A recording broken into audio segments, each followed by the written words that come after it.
Hello everyone, मेरा नाम है राहुल और आज के इस वीडियो में मैं डिस्कस करने वाला हूँ क्लास 10 का एक अनदर चैप्टर 3। उस चैप्टर के जो भी इंपॉर्टेंट टॉपिक्स और जो भी इंपॉर्टेंट क्वेश्चंस है उसे हम जो है वो इस वीडियो के अंदर देखने वाले हैं। मैं ये जो वीडियो है वो 2 पार्ट में बनाऊंगा या फिर 2 या 3 पार्ट में भी मैं इस वीडियो को बना सकता हूँ कि अगर मुझे कुछ और क्वेश्चन इंपॉर्टेंट लगे तो उसके अकॉर्डिंग हम जो है वो इस चैप्टर के क्वेश्चन जो है वो इस सीरीज के अंदर हम कवर करेंगे। तो वीडियो को शुरू करने से पहले मैंने बहुत सारे वीडियोस ऑलरेडी बनाए हैं अलग अलग चैप्टर के, और साथ ही में मैंने एक चैप्टर 6 के जितने भी जो इंपॉर्टेंट थ्योरम है उन सभी को भी मैंने कवर किया एक अलग सीरीज बना के इस चैनल के ऊपर, जिसकी लिंक आपको डिस्क्रिप्शन में मिल जाएगी। और साथ ही में जो मैंने इसी सीरीज के जो कुछ प्रीवियस ईयर के क्वेश्चंस करवाए हैं वो भी आपको सारे हमारे चैनल पर मिल जाएंगे। तो वीडियो को शुरू करने से पहले चैनल को सब्सक्राइब जरूर करें और बेल आइकन को जरूर प्रेस करें। तो चलिए शुरू करते हैं आज का हमारा ये वीडियो।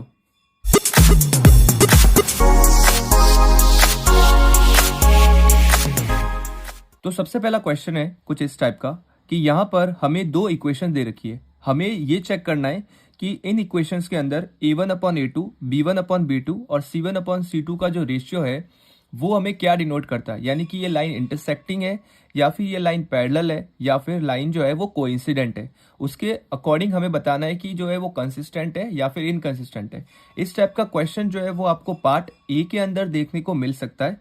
तो आप जो है वो अच्छे से देखिएगा कि इस क्वेश्चन को हम कैसे अप्रोच करते हैं और सॉल्व करते हैं। तो सोल्यूशन करने के लिए सबसे पहले यहाँ पर हम a1 लिखेंगे। a1 क्या है इस क्वेश्चन के अंदर? a1 है 3/2। ठीक है, उसके बाद हम लिखेंगे इसके अंदर a2 और फिर हम लिखेंगे इसके अंदर b1 b2 और फिर c1 और c2। ये सारी वैल्यूज हम इसके अंदर लिखेंगे एंड देन हम इनका रेशियो निकाल करके चेक करेंगे। a2 हमारा दे रखा है इसके अंदर, ये हमारा a1, ये b1 और ये c1। ये हमारा a2, ये b2 और ये c2। तो a2 कितना है हमारा यहाँ पर? इस केस में है हमारा 9। ठीक है, उसके बाद हम लिखेंगे b1 और b2 की वैल्यू। तो b1 हो जाएगा हमारा कितना? 5/3। और अगर मैं बात करूं b2 की तो b2 हो जाएगा हमारा कितना? -9। उसके बाद हम बात करेंगे c1 और c2। यहां पर c1 और c2 को लिखने से पहले हमें एक बात का ध्यान रखना है कि ये जो 7 है या तो ये इक्वल के इस साइड अगर है तो दोनों में ही राइट हैंड साइड में ही होना चाहिए, या फिर अगर एक में लेफ्ट हैंड साइड है और एक में राइट हैंड साइड है तो हमारा जो आंसर है वो हमारा रॉन्ग आ सकता है। तो मेक श्योर कि आपका ये जो वैल्यू है c1 और c2 की वो या तो लेफ्ट हैंड साइड में हो या फिर राइट हैंड साइड में हो। तो यहाँ पर दोनों ही जो राइट हैंड साइड में है तो मैं लिख सकता हूँ कि जो c1 होगा यहाँ पर c1 हो जाएगा 7 और जो c2 है वो हो जाएगा हमारा कितना? 14। ठीक है, अब हम क्या करेंगे? अब हम इनकी वैल्यूज जो है ठीक है उसका रेशियो निकालेंगे, यानी कि a1/a2, b1/b2 एंड c1/c2। तो वैल्यू पुट करेंगे। a1 कितना है हमारा? a1 है हमारा 3/2। तो मैंने लिख दिया 3/2। अब a2 इसके अपॉन में है तो क्योंकि ये जो वैल्यू है वो 3/2 है तो a2 यहां पर आएगा। a2 कितना है? 9। इक्वल में रखता हूं b1 की वैल्यू जो कि है 5/3 और b2 है हमारा -9 इज इक्वल टू c1 कितना है? 7 और ये है 14। ठीक है, यानी कि अगर मैं इसको सॉल्व करता हूं तो ये आ जाएगा 3 × 3, 3 × 3 = 9। तो यहाँ पर तो आएगा 1/6। यहाँ पर कोई भी वैल्यू रिड्यूस नहीं हो रही है तो ये आएगा 5/-27 इज इक्वल टू 7/14। तो ये हो जाएगा 1 और ये हो जाएगा 2। तो यहाँ पर हमारी वैल्यू आई है 1/6 is equal to -5/27 is equal to 1/2। तो अगर आप ध्यान से चेक करेंगे तो यहाँ पर एक भी वैल्यू जो है वो इक्वल नहीं है, यानी कि a1/a2 का ratio is not equal to b1/b2। तो जब भी ऐसा होता है तब उस केस के अंदर हमारी जो लाइंस होती है, यानी कि ये इक्वेशन और इस इक्वेशन से जो लाइन बनेगी वो इंटरसेक्टिंग लाइन होगी। और इंटरसेक्टिंग लाइन के अंदर सिर्फ एक सोल्यूशन होता है, और सोल्यूशन जब भी एग्जिस्ट करता है तो उस केस के अंदर हमारी जो लाइन होती है वो कंसिस्टेंट होती है। तो यहाँ पर मैं लिख सकता हूँ कि a1/a2 is not equal to b1/b2। So line कैसी होगी हमारी? लाइन हो जाएगी हमारी इंटरसेक्टिंग। तो यहाँ पर आप लिख सकते हो कि इंटरसेक्टिंग लाइन, इंटरसेक्टिंग लाइंस। ठीक है, तो लाइन होगी हमारी इंटरसेक्टिंग और साथ ही में वन सोल्यूशन और उसके साथ साथ में कंसिस्टेंट। तो इस टाइप से आपको वहां पर एग्जाम में भी इसी टाइप से लिखना है कि अगर आपको दो इक्वेशन दे दिए और आपको पूछा है कि ये जो इक्वेशन है वो कंसिस्टेंट है या नहीं है, तो हमें ये सारी वैल्यूज़ को कंपेयर करके चेक करना है। अब मैं आपको एक और क्वेश्चन करवाता हूँ जिसमें हमारे पास दो इक्वेशन दे रखी है। इसमें हम चेक करते हैं कि इन दोनों का रेशियो क्या है। सबसे पहले हम A1 लिखेंगे, तो A1 हो जाएगा 5, A2 हो जाएगा -10, B1 हो जाएगा -3 और B2 हो जाएगा 6, C1 हो जाएगा हमारा 11 और C2 हो जाएगा हमारा -22। ठीक है, उसके बाद A1 अपॉन A2 करेंगे, तो A1 अपॉन A2 हो जाएगा 5 अपॉन -10, ये हो जाएगा -3 अपॉन 6 और ये हो जाएगा 11 अपॉन -22। तो यहाँ पर आप चेक करेंगे तो 5 1 5, 5 2 10, तो पहले में आएगा 1/2, वो भी माइनस का, ये माइनस नीचे या ऊपर एक ही बात है। यहाँ पर हो जाएगा -1/2 और यहाँ पर भी हो जाएगा -1/2। इसका मतलब ये हुआ कि यहाँ पर A1 अपॉन A2 का रेशियो, B1 अपॉन B2 का ratio and C1 upon C2 का रेशियो, तीनों ही रेशियो इक्वल है। जब तीनों ही रेशियो इक्वल होते हैं तो लाइन जो होती है वो कोइंसिडेंट लाइन होती है, और कोइंसिडेंट लाइन के अंदर इनफाइनाइट मेनी सॉल्यूशन होते हैं। तो यहाँ पर मैं लिख सकता हूँ कि लाइन कैसी होगी, कोइंसिडेंट लाइन। ठीक है, लाइन हो जाएगी कोइंसिडेंट लाइन, और साथ ही में इनफाइनाइट सॉल्यूशन और कंसिस्टेंट सिर्फ दो ही केस में होती है, या तो इंटरसेक्टिंग या फिर कोइंसिडेंट। उसके बाद एक और क्वेश्चन जो है वो देखेंगे हम, थर्ड वाला, जिसमें हमारे पास दो इक्वेशन दे रखी है और यहाँ पर भी हमें यही बताना है कि ये लाइन जो है कंसिस्टेंट है या नहीं है। तो हम सबसे पहले A1 लिखेंगे, A1 है हमारा 2, B1 हमारा है -3 और C1 है हमारा 8। उसके बाद मैं लिखूंगा A2 जो कि है 4, B2 जो कि है -6 और C2 जो कि है 9।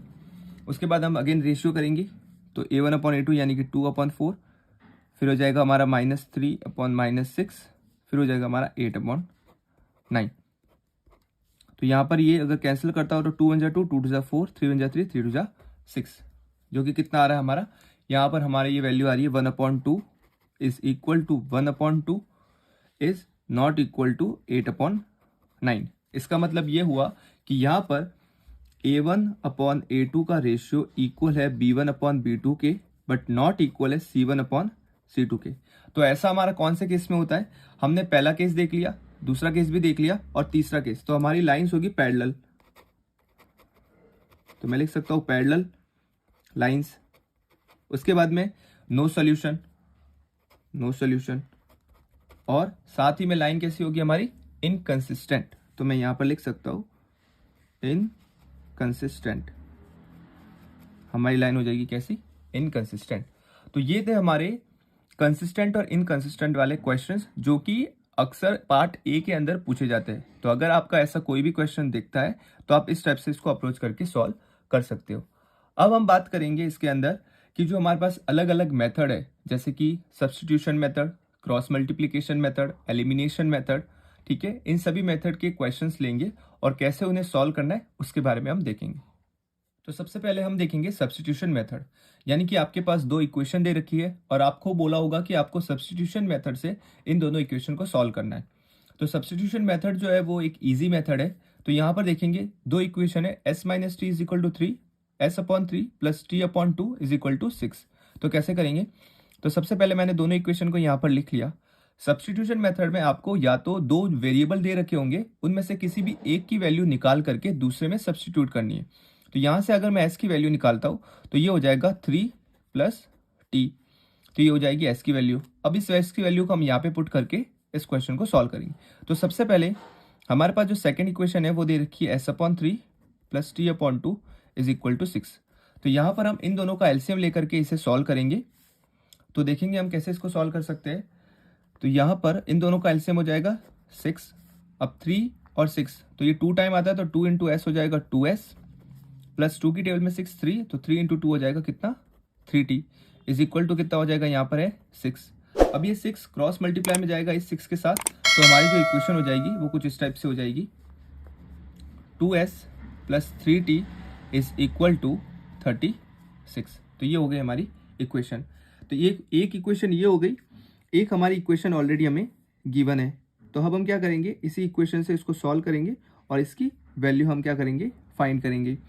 तो यहाँ पर s किसके इक्वल है, s इक्वल है 3 + t के। तो इस s की वैल्यू को मैं रिप्लेस कर देता हूँ 3 + t के, क्योंकि हम सब्सटीट्यूट कर रहे हैं यहाँ पर।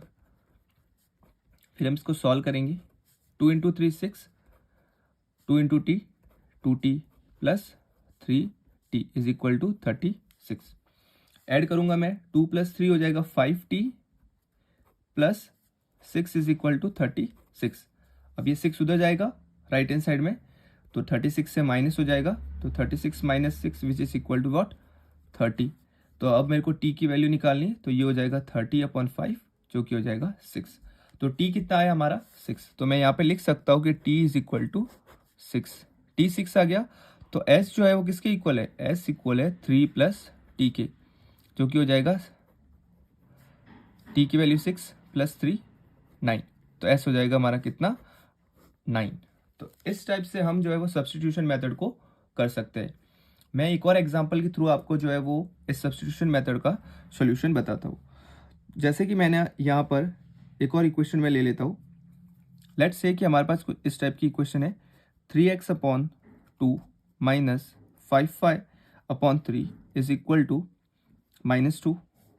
एंड दूसरी इक्वेशन है हमारे पास x/3 + y/2 = 13/x। तो अपॉन वाली या इम्प्रॉपर फ्रैक्शन वाली इक्वेशन को देख करके बिल्कुल भी डरना नहीं है। ये इक्वेशन जो है वो इजीली सॉल्व की जा सकती है। तो देखेंगे हम इस इक्वेशन को जो है वो कैसे सॉल्व कर सकते हैं। तो यहाँ पर सेम अप्रोच यूज करेंगे जो हमने इस वाले क्वेश्चन में की थी। सबसे पहले हम इन दोनों का एलसीएम लेंगे, जो कि हो जाएगा कितना, 6। 2 की टेबल में 6 3 टाइम आता है, तो 3 को 3 से करूंगा तो हो जाएगा 9x, बीच में माइनस। 3 की टेबल में 6 2 टाइम, 2 × 5 10y = -2। तो यहाँ पर ये 6 माइनस में क्रॉस मल्टीप्लाई में जाएगा, तो यहाँ पर हो जाएगा 6 × -2 जो कि हो जाएगा -12। तो ये हो गई हमारी सबसे पहली इक्वेशन। आप चाहो तो इस इक्वेशन से भी x की वैल्यू निकाल करके इसमें पुट कर सकते हो।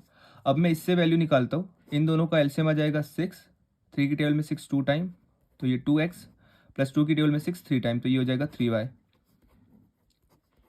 अब देखिए यहाँ पर, अब हमें क्रॉस मल्टीप्लाई करने की ज़रूरत नहीं है। क्यों, क्योंकि लेफ्ट हैंड साइड में भी डिनोमिनेटर में 6 है और राइट हैंड साइड में भी डिनोमिनेटर में 6 है, तो 6 से 6 क्या हो जाएगा, कैंसिल। तो हमारी वैल्यू हो जाएगी 2x + 3y = 13। तो ये आ गई हमारी दूसरी इक्वेशन। अब आप चाहो तो किसी भी एक इक्वेशन से वैल्यू निकाल करके इसमें पुट कर सकते हो। तो मैं यहाँ से x की वैल्यू निकालता हूँ, जो कि हो जाएगी, ये उधर जाएगा तो ये हो जाएगा 10y, और ये माइनस में ऑलरेडी है तो ये हो जाएगा -12। तो x आ जाएगा हमारा 10y - 12/9। तो ये हो गई हमारी किसकी वैल्यू, x की वैल्यू। अब हम जो है यहाँ पर इस x की वैल्यू को यहाँ पे पुट करेंगे और हमारे इस मेथड पे y की वैल्यू निकालेंगे। क्योंकि x y के टर्म में, तो ये पूरी इक्वेशन y के फॉर्म में हो जाएगी। तो यहाँ पर 2 x की जगह रखूंगा मैं 10y - 12/9 + 3y = what, 13। अब देखिए इस इक्वेशन को कैसे सॉल्व करना है। सबसे पहले आप एलसीएम ले लीजिए इन दोनों का, तो एलसीएम होगा कितना, 9। अब ये 9 और ये 9 सेम है, तो ये इक्वेशन ऊपर वाली एज इट इज आ जाएगी। तो 2 को 10 से करूंगा तो 20y, -2 को 12 से करूंगा तो 24, बीच में है प्लस। अब यहाँ पर 1 है और यहाँ पर है 9, तो 1 की टेबल में 9 टाइम आता है, तो 9 को मैं ऊपर वाले से मल्टीप्लाई करूंगा तो यहाँ पर आ जाएगा कितना, 27y इक्वल में क्या है यहाँ पर 30। ठीक है, तो अब हम जो है यहाँ पर इस वाले को सॉल्व करके इसकी वैल्यू फाइंड करेंगे। तो देखेंगे इस क्वेश्चन के अंदर आगे हम किस टाइप से इसको अप्रोच कर सकते हैं।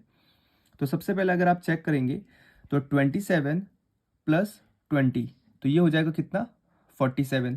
तो यहाँ पर मैं इन दोनों को ऐड कर रहा हूँ, तो जो कि हो जाएगा कितना, 47 और y। फिर है यहाँ पे -24 एज इट इज, नीचे है 9, तो ये 9 13 के साथ क्या हो जाएगा, क्रॉस मल्टीप्लाई।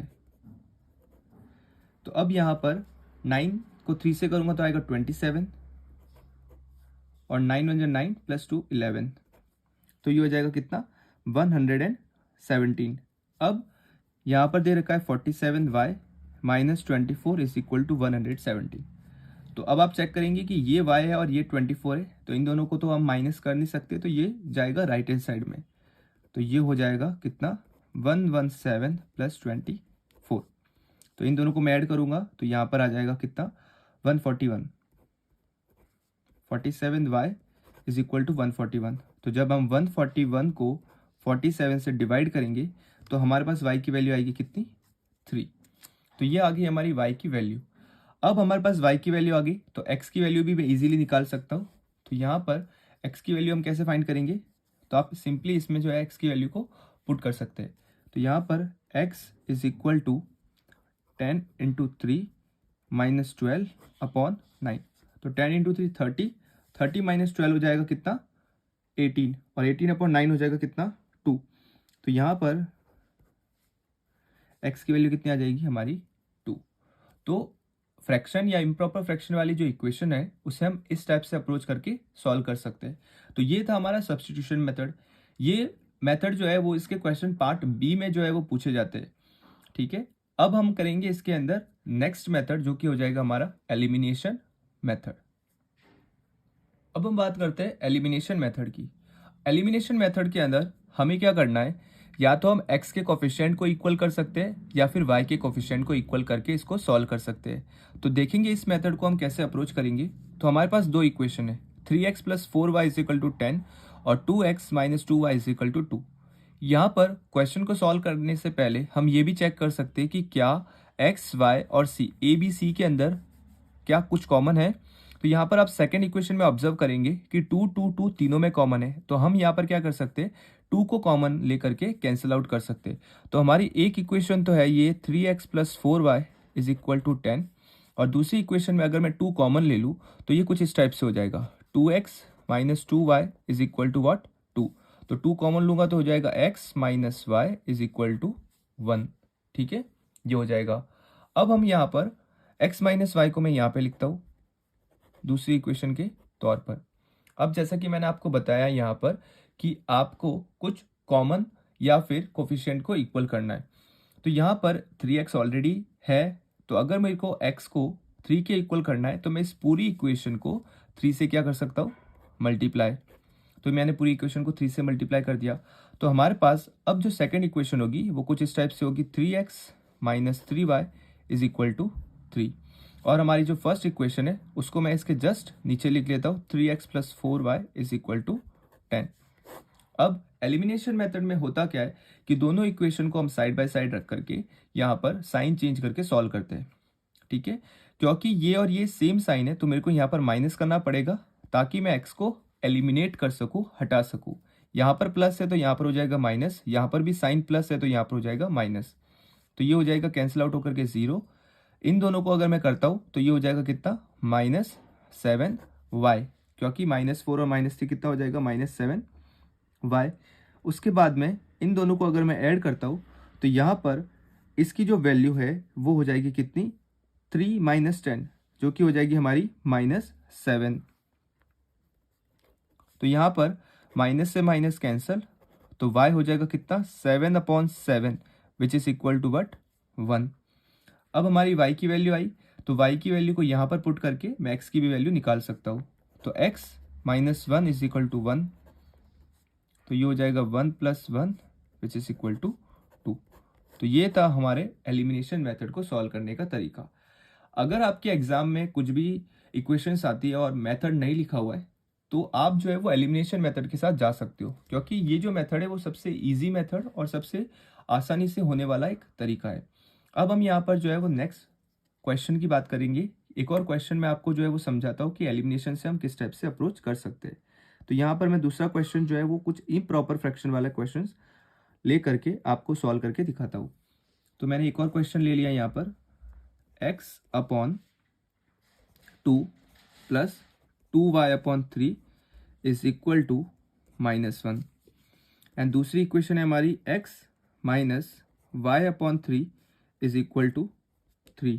ठीक है, ये हमारी इक्वेशन यहाँ पर दे रखी है। तो हम सबसे पहले क्या करेंगे, इस इम्प्रॉपर फ्रैक्शन को एक प्रॉपर इक्वेशन के फॉर्म में लाएंगे एंड देन हम हमारे सॉल्यूशन को स्टार्ट करेंगे। तो आपको मैंने ऑलरेडी बताया था सब्स्टिट्यूशन के अंदर कि इस टाइप की इक्वेशन के अंदर सबसे पहले हम एलसीएम लेंगे। इन दोनों का एलसीएम कितना हो जाएगा 6, 2 की टेबल में 6 3 टाइम तो 3x प्लस ये 2 टाइम आता है तो 2 2 ज़ा 4y इज इक्वल टू -1। तो ये हो जाएगा 3x प्लस 4y, ये 6 क्रॉस में जाएगा तो ये हो जाएगा -6। तो ये हो गई हमारी पहली इक्वेशन। इसको अगर मैं सॉल्व करूँ तो ये यहाँ पर एलसीएम आएगा इन दोनों का कितना, 3, और यहाँ पर क्योंकि 1 है तो 1 की टेबल में 3 आता है 3 टाइम, तो 3 इंटू एक्स करूँगा तो ये हो जाएगा 3x minus y is equal to 3।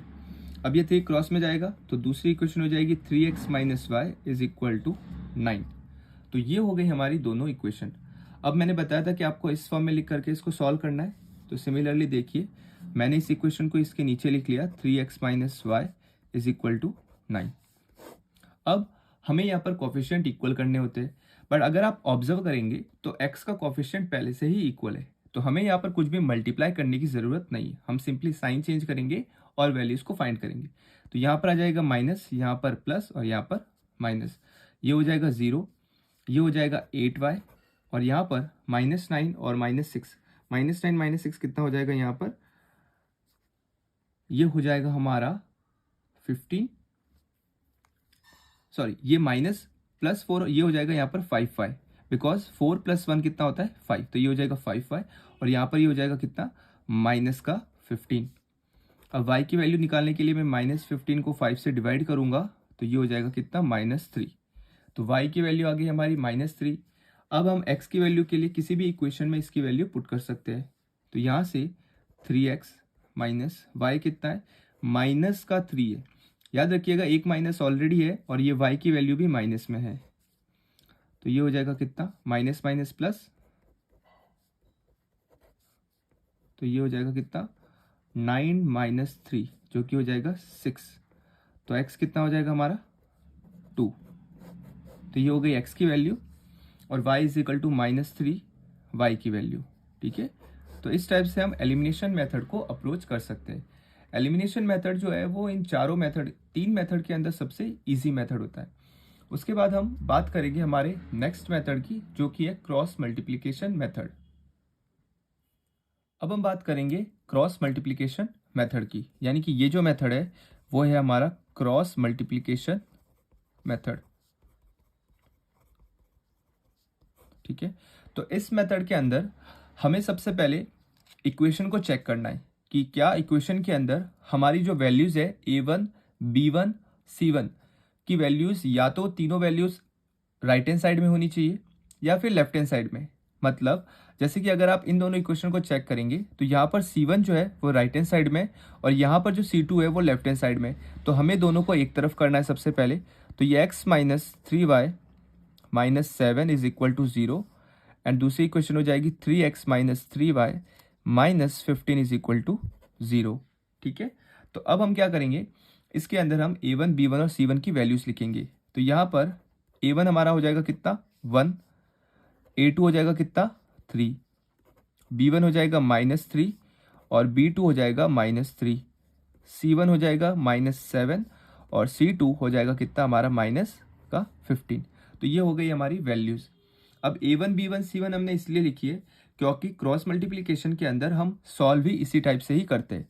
सबसे पहले हम लिखते हैं x और उसके अपॉन में लिखते हैं हम क्या कि x को फाइंड करने के लिए हम b1 c2 से मल्टीप्लाई करते हैं और b2 को c1 से मल्टीप्लाई करके दोनों की वैल्यू को हम माइनस करते हैं।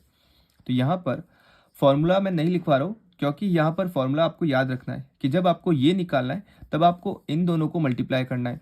जब आपको b निकालना है यानी कि y की वैल्यू निकालनी है तो आपके बचे हुए इन दोनों को आप इससे मल्टीप्लाई करके माइनस करते हैं और इसको इससे करते हैं। फिर ये निकालना है तो इन दोनों को लेते हैं आप। तो x के लिए हम लेंगे b1 और c2 को, तो ये हो जाएगा -3 इंटू -15, फिर आ जाएगा माइनस, फिर b2 को करूँगा मैं -3 इंटू -7, इक्वल में हम रखेंगे क्या y।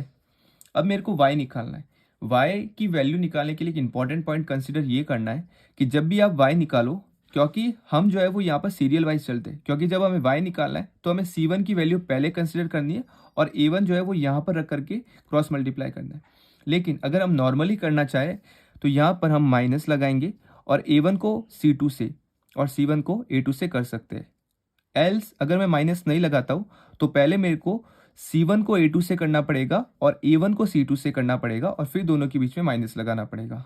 तो देखेंगे हम हमारे माइनस वाली अप्रोच यूज़ करेंगे, तो ये माइनस वाई, तो ये हो जाएगा A1 को C2 से, यानी कि 1 इंटू -15, फिर हो जाएगा -7 इंटू 3, तो ये हो जाएगा हमारा y की वैल्यू, यानी कि हमने A1 C2 किया माइनस A2 और C1 किया।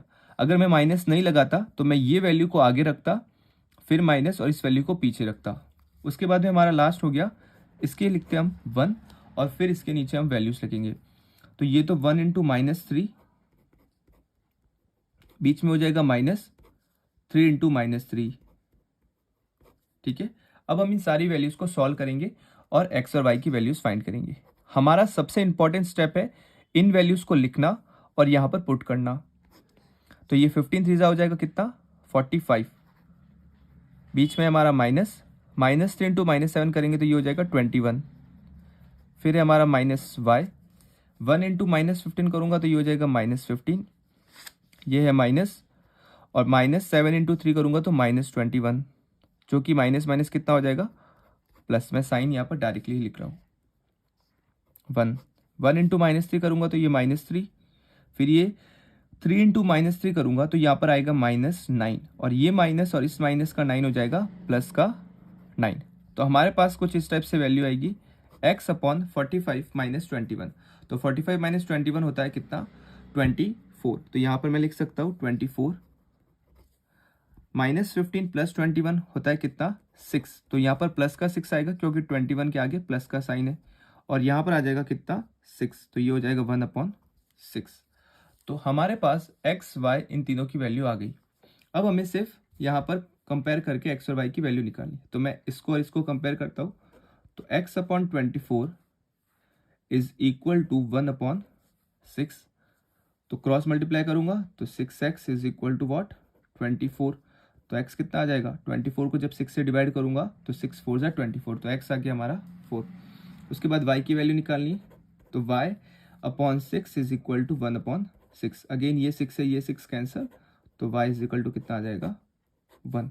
तो ये हमारी हो गई x की वैल्यू और ये हो गई हमारी y की वैल्यू। तो इस टाइप से हम क्या करते हैं, क्रॉस मल्टीप्लिकेशन की जो क्वेश्चंस है उसे हम सॉल्व करते हैं। तो ये था हमारे तीनों मेथड, यानी कि हमने सब्स्टिट्यूशन मेथड के क्वेश्चन सॉल्व किए, उसके बाद एलिमिनेशन की मेथड के सॉल्व किए, और उसके बाद हमने क्रॉस मल्टीप्लिकेशन मेथड जो है उसके क्वेश्चन सॉल्व किए। आई होप कि आपको ये जो वीडियोज़ है इसके अंदर आपको कंसेप्ट समझ में आए होंगे, किस टाइप से क्वेश्चन को अप्रोच करना है। तो आप जो है वो एग्जाम के अंदर अगर इस टाइप के क्वेश्चन आते हैं तो इस टाइप से अप्रोच करके उन्हें सॉल्व कर सकते हैं। अब मैं आपको पार्ट 2 के अंदर जो है वो कुछ और क्वेश्चंस इस चैप्टर के बताने वाला हूँ। उससे पहले अगर आप चैनल पर पहली बार विजिट करें तो चैनल को सब्सक्राइब जरूर करें और बेल आइकन को भी जरूर हिट करें, और साथ ही में मैं आपको आई बटन पर प्रीवियस ईयर के जो क्वेश्चंस है उनकी लिंक भी मैं आपको दे दूंगा, तो आप जरूर चेक करिएगा। Thank you so much.